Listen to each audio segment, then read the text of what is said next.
हरे कृष्णा।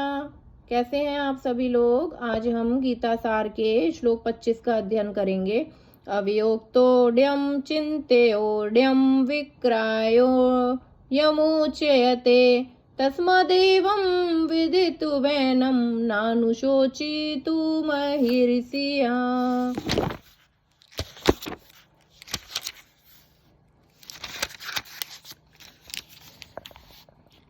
यह आत्मा अव्यक्त, अकल्पनीय तथा अपरिवर्तनीय कहा जाता है। यह जानकर तुम्हें शरीर के लिए शोक नहीं करना चाहिए। तात्पर्य, जैसा कि पहले कहा जा चुका है, आत्मा इतना सूक्ष्म है कि इसे सर्वाधिक शक्तिशाली सूक्ष्म दर्शी यंत्र से भी नहीं देखा जा सकता। अतः यह अदृश्य है। जहाँ तक आत्मा के अस्तित्व का संबंध है, श्रुति के प्रमाण अतिरिक्त अन्य किसी प्रयोग द्वारा इसके अस्तित्व को सिद्ध नहीं किया जा सकता। हमें इस सत्य को स्वीकार करना पड़ता है, क्योंकि अनुभव गम्य सत्य होते हुए भी आत्मा के अस्तित्व को समझने के लिए कोई अन्य साधन नहीं है। हमें अनेक बातें केवल उच्च प्रमाणों के आधार पर माननी पड़ती हैं। कोई भी अपनी माता के आधार पर अपने पिता के अस्तित्व को अस्वीकार नहीं कर सकता।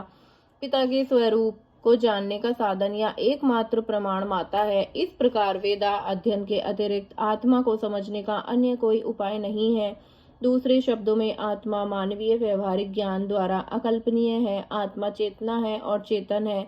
वेदों के इस कथन को हमें स्वीकार करना होगा। आत्मा में शरीर जैसे परिवर्तन नहीं होते। मूलतः अविकारी रहते हुए आत्मा अनंत परमात्मा की तुलना में अणु रूप है। परमात्मा अनंत है और अणु आत्मा अति सूक्ष्म है। अतः अति सूक्ष्म आत्मा अविकारी होने के कारण अनंत आत्मा भगवान के तुल्य नहीं हो सकता। यही भाव वेदों में भिन्न भिन्न प्रकार से आत्मा के स्थायित्व की पुष्टि करने के लिए दोहराया गया है। किसी बात का दोहराना उसका तथ्य को बिना किसी त्रुटि के समझने के लिए आवश्यक है। राधे कृष्ण।